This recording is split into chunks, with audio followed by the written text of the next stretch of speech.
श्री परमात्मने नमः। सभी प्रिय सनातनी भक्तों, बच्चों, माताओं, बुजुर्गों, बहनों, सभी को मेरा प्रणाम स्वीकार हो। आज मैं आप लोगों के समक्ष अयोध्या कांड का दोहा नंबर 137 से 139 तक प्रस्तुत करने जा रहा हूँ। बड़ा ही अच्छा प्रसंग है। सभी लोग एक साथ गाएं तो आनंद उसका कुछ और हो जाता है। राम ही केवल प्रेम प्यारा, जानी ले वो जो जान निहारा। राम सकल बन चर तब तो से, कही मृदु वचन प्रेम परितोषे। कही मृदु वचन प्रेम परितोषे। विदा किए सिर नाई सिधाई, प्रभु गुण कहत सुनत घर आए।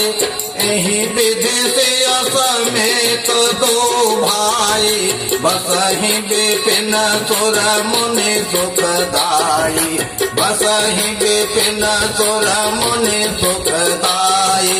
जब ते आई रहे रघुनायक, तब ते भयो बनु मंगलदायक। कोलहि फलहि बेटप विधि नाना, मंजो बलित बर बेली बिताना। मंजो बलित बर बेली बिताना। सुर तरु सरित सुभाय सुहाय, मनहु विबुध बन परिहरि आए। कुंज मांजो तर मधुकर श्रेणी, त्रिविध बयारी बहै सुख देनी। त्रिविध बयारी बहै सुख देनी। नीलकंठ कलकंठ सुख, चातक चक चकोर। भांति भांति बोलहि बिहग, श्रवण सुखद चित चोर। श्रवण सुखद चित चोर। करी के हरि कपि बोल पुरंगा, विगत बैर विचरहि सब संगा।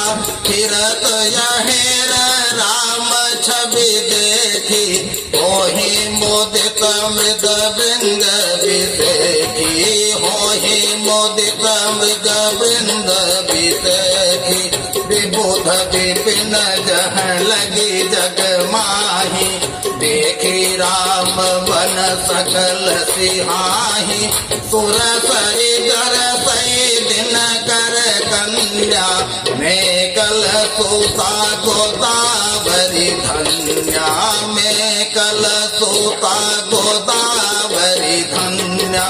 सब कर सिंधु नदी नद नाना, मंदाकिनी कर करहि बखाना।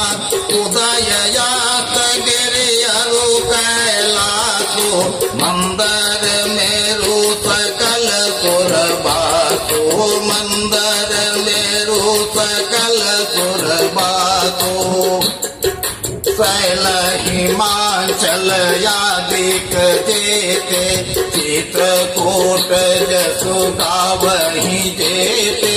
बिंधु मुदित मन सुख न समाई, सब बिनु विपुल बड़ाई पाई। सम बिनु विपुल बड़ाई पाई। चित्रकूट के बिहग मृग, गेली बिटप पिन जाति। पुण्य पुंज सब धान्य यस, कहीं देव दिन राति। कहीं देव दिन राति। नयनवंत रघुबर ही बिलोकी, पाई जन्म फल मोहि विपोकी। परसि चरण रजय चर सुखारी, भय परम पद के अधिकारी। भय परम पद के अधिकारी। सैलो शोभाय सुहावन, मंगलमय अति पावन पावन, महिमा कही कवन विधता को, सुख सागर जह कीन्ह निवासो, सुख सागर जह कीन्ह निवासो, पय पयोधि तज अवध बिहाई, जह सिय लखन राम रहे आई, कहीं न कहीं सुख माज से कानन, सो सत सहस होहि सहसानन, सो सत सहस होहि सहसानन, तो मैं बरनि कहूँ विधि के ही, डाबर कमठ की मंबर लेहि, से वही लखन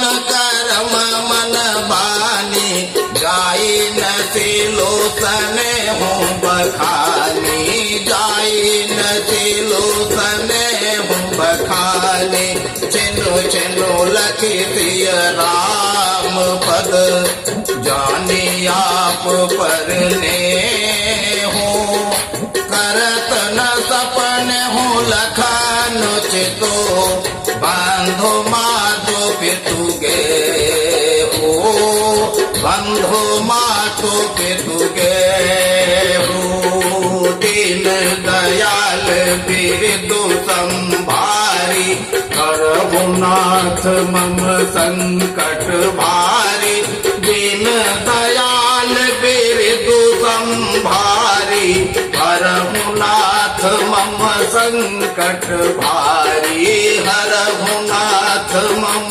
संकट भारी। बोलिए सियावर रामचंद्र की जय, पवन सुत हनुमान की जय। ओम श्री परमात्मने नमः। गोस्वामी तुलसीदास जी द्वारा रचित इन चौपाइयों का अर्थ इस प्रकार है। गोस्वामी कहते हैं कि प्रभु श्री राम तो प्रेम के प्यारे हैं ना, उनके तो हृदय में अंदर से प्रेम भरा है ना, तो आप लोगों को भी हृदय में प्रेम होना चाहिए ना। राम ही केवल प्रेम प्यारा, वो प्रेम से ही प्यारे हैं। अंदर बाहर से प्रभु एक समान है। जान ही ले जो जाने नहीं हारा, कोई जो नहीं जानता है ना, वो जान ले कि प्रभु केवल प्रेम के भूखे हैं, भाव के भूखे हैं। तो प्रभु श्री राम जी ने कोल भीलों को बड़ी कोमल वचन बोल के सबको जो है वहां से विदा किए कि जाइए आप लोग अपने अपने घर जाइए, बाकी सब ठीक है, हमको यहीं रहना है, तो आप लोगों को भी आना जाना है, कोई बात नहीं, आप लोग अभी घर जाइए। बहुत प्रेम वचन बोल के कोल भीलों को भी घर वापस विदा कर दिए, भेज दिए। कोल भील वहां से प्रभु को सिर नवा करके चले और रास्ते भर प्रभु का गुण गाते हुए चले जा रहे हैं, अपने अपने घरों को चले जा रहे हैं। अब प्रभु चित्रकूट में जब से आए हैं तो चित्रकूट का वातावरण या चित्रकूट का जितना भी वो था वो सब बिल्कुल एकदम से बदल गया है। क्यों? क्योंकि प्रभु श्री रामचंद्र जी का पैर पड़ गया है चित्रकूट में। जितने भी पर्वत हैं, हिमांचल या हिमालय या और भी जितने पर्वत हैं, सब चित्रकूट पर्वत की महिमा का गुणगान गा रहे हैं। कह रहे हैं क्या चित्रकूट पर्वत का क्या वो है जहां प्रभु श्री रामचंद्र जी निवास कर रहे हैं। महिमा ही अलग है। जहां गंगा जमुना सरस्वती नदियां बहती हों, वहां का गुणगान देवता लोग भी कर रहे हैं। देवता लोग भी सिहार रहे हैं प्रभु के देख को।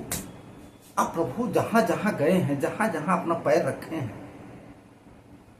वो तो अजर अमर हो ही गया है, सुख पा ही रहा है। और प्रभु को जान समझ करके, देख करके देवता लोग तो ऊपर ही से निहार रहे हैं, फूलों की वर्षा कर रहे हैं प्रभु के ऊपर। प्रभु का दर्शन बड़ा अगूढ़ हो गया है। प्रभु चित्रकूट में निवास कर रहे हैं और चित्रकूट के जितने भी पशु पक्षी हैं, चर अचर हैं, जितने भी हैं, सब प्रभु को निहार निहार के सुख पा रहे हैं। उन लोग सोच रहे हैं कि कहां से हमारा भाग्य इस तरह का उदय हो गया, जो कि मेरे साथ सबके साथ में जो है प्रभु आ गए हैं, श्री रामचंद्र जी आ गए हैं। निहार रहे हैं सब लोग, देवता लोग गुण गा रहे हैं। वहां के रहने वाले शेर, हाथी, हिरण पर जितने भी हैं, सिंह, व्याघ्र जितने भी हैं, सब आपस में बैर भुला दिए हैं, आपस में एक साथ विचरण कर रहे हैं। ये माया प्रभु की है, प्रभु पहुंच गए इसलिए हो रहा है। अब बताइए, जो प्रभु क्षीर सागर और अयोध्या को छोड़कर आए हैं, चित्रकूट में रह रहे हैं, तो उसका गुणगान तो कोई भी नहीं कर सकता, गा सकता है। 1000 मुख वाले शेष जी भी नहीं गा सकते।